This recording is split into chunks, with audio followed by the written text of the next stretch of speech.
Yo, what is up guys? Delboy here, aka Blue Collar Sports TV. Hopefully you guys are doing well. If you're new here, smash that like, hit subscribe, all of that good stuff. So this video is just a quick little preview for the Vasyl Lomachenko versus Richard Commey card, which goes down on the 11th of December, takes place at Madison Square Garden in New York, ESPN in the USA, and I believe Sky Sports in the UK. Yeah, there's a lot of fights going down this weekend, and I've not had a chance to really preview any of them. I've just been super busy, so apologies for that. Let me just take a quick swig of my Guinness. Beautiful stuff. I thought I'd treat myself. I've not had a drink in a little while, so a nice pint of Guinness. But yeah, Lomachenko versus Richard Commey. I do like this fight. It's good that Lomachenko is fighting again this year. He looked really good in his last fight against Masayoshi Nakatani. He looked like a man on a mission in that fight. Of course, we know what went down against Teofimo Lopez. Lomachenko is doing his best to put that right. It seems to have lit a fire under him, and going into this fight, I'm expecting big things from Vasyl Lomachenko. I still view Lomachenko, believe it or not, as the best fighter in the lightweight division. Richard Commey is a good fighter, very strong, very powerful. He's a tall, big lightweight, carries power, but he's quite rudimentary in his approach. He's a jab, right hand, left hook type of guy, carries his guard pretty high. He's pretty basic, but in terms of power, in terms of strength, he is dangerous. But in terms of boxing acumen and ring IQ, he's levels below Lomachenko, so it's up to Richard Commey to really utilize that size advantage in this fight. Easier said than done. Going into this fight, you know, Richard Commey doesn't have the speed of someone like Teofimo Lopez, who did give Lomachenko problems. He doesn't have the agility of Teofimo Lopez. He's quite straight up and down. So going into this fight, I think stylistically it does favour Lomachenko. Lomachenko's really good against bigger guys, like taller, lanky guys who are, you know, that they may be power punchers, but not necessarily on the same level in regards to athleticism or boxing ability. We saw that against Nicholas Walters. Walters was a big rangy guy who could hit really hard, good boxer puncher, lovely jab, but against Lomachenko, he was rendered completely useless. And I expect something similar in this fight.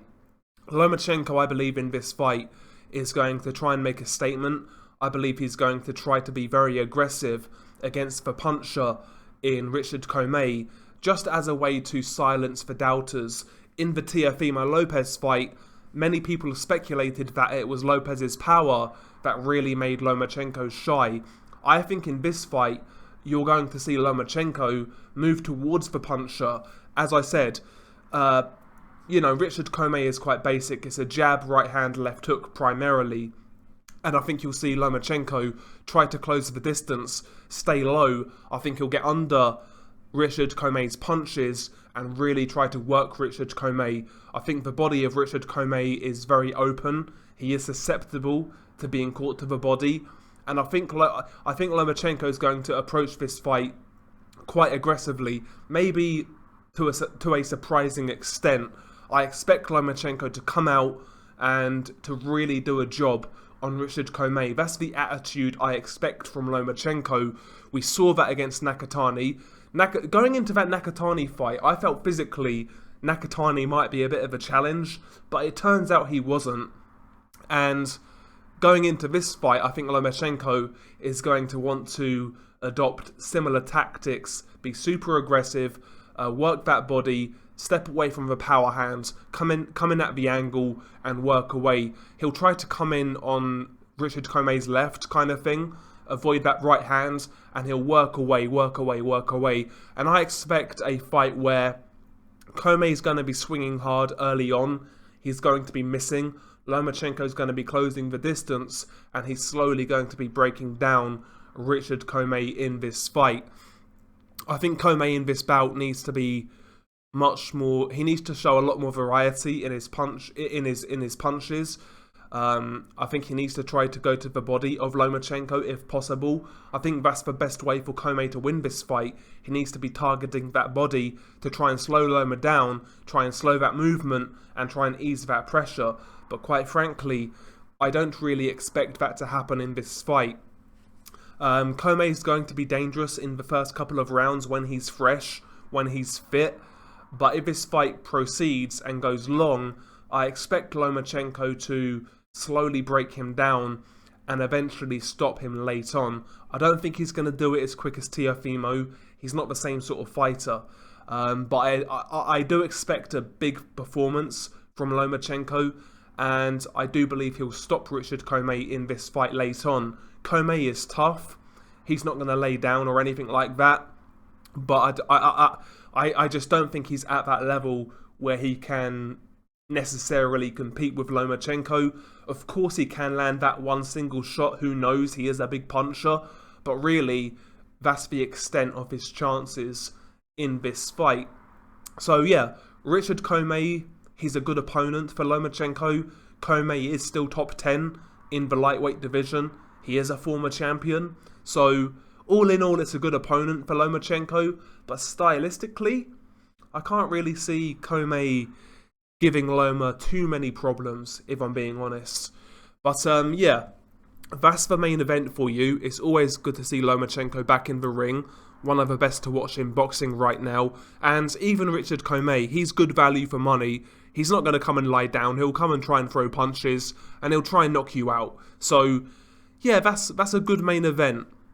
On the undercard, you have the return of Jared Anderson, hot US heavyweight prospect, very young, early 20s, but my initial impressions of Jared Anderson are very good. I like what I see. He's speedy, he's a heavyweight who goes to the body, he's very athletic, he's got good punch variety, and he's expressive in his style. I like watching him fight, and he's fighting a guy by the name of Alexander Teslenko. Now, Teslenko is a Ukrainian heavyweight. Now, back in the day, this guy was viewed as quite a big prospect, but then he lost to Sean Del Torrell Winters in a shocking upset. Now, I was high on Teslenko a little while ago, I'm not going to lie to you. I thought the guy was going to do something, but he got knocked out by Sean Del Torrell Winters, and he's not really fought much since. So, yeah, I mean, going into this fight, I expect Anderson to win, but Teslenko at this stage of Anderson's career is not a bad opponent. As you can see, Teslenko has a good record. He was a really good amateur as well, based out of Ukraine, of course. So this is a decent fight for Jared Anderson at this stage. So no complaints there, I'm interested. And on the undercard, you've got a whole heap of prospects. You've got the Puerto Rican super welterweight, Xander Zayas, who is, in my opinion, a very exciting prospect. Again, a guy who is he's a boxer puncher, maintains great balance. He can throw every single shot in the book, seems to carry good power. Very young, I think he's like 18 years old, something like that. He's still very young, but he's staying active. He's got an exciting style. And if this guy is for goods, Puerto Rico might have a new star. He's got the look, he's got the style, potentially he's very marketable.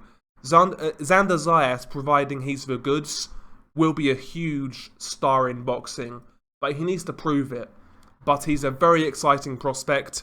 He's fighting Alessio Mastrunizio in a 6-rounder. So there you go. Watch out for Xander Zayas.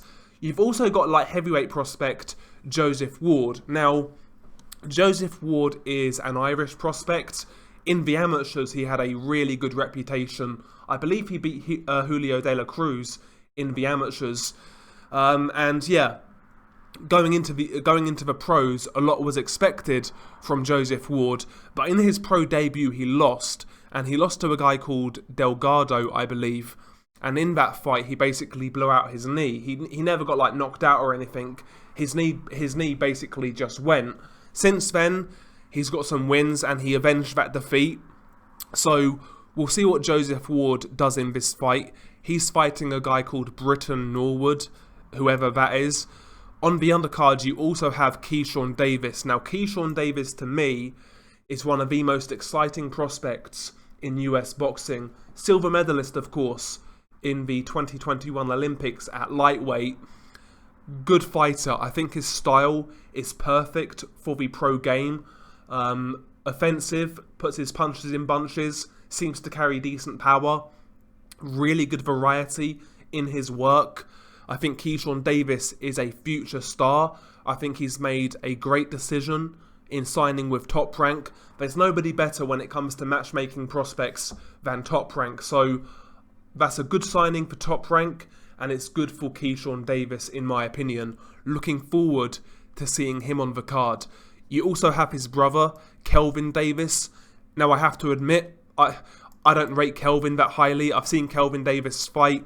I don't think he's a high-level prospect. I think he basically just came with a package in signing Keyshawn Davis. And you also have Nico Ali Walsh, who is the grandson of Muhammad Ali. Right now, I see Nico Ali Walsh as a bit of a gimmick.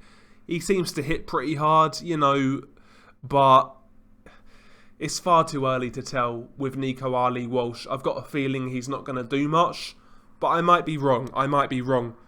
So yeah, the card in itself has got a good main event, and the undercard is basically just filled with prospects fighting. So it is what it is. I'm looking forward to the main event. I'm looking forward to seeing Jared Anderson fight. So yeah, it's alright. It's not too bad, is it? It's not too bad. But yeah, again, apologies for my lack of videos covering this week's fights. I'll try and do what I can, but I've just been super busy, quite frankly. So, and I'm not here on Saturday anyway, so there's going to be no immediate post-fight reviews. It is what it is. But yeah, share your thoughts below. It's been your guy Delboy. Peace.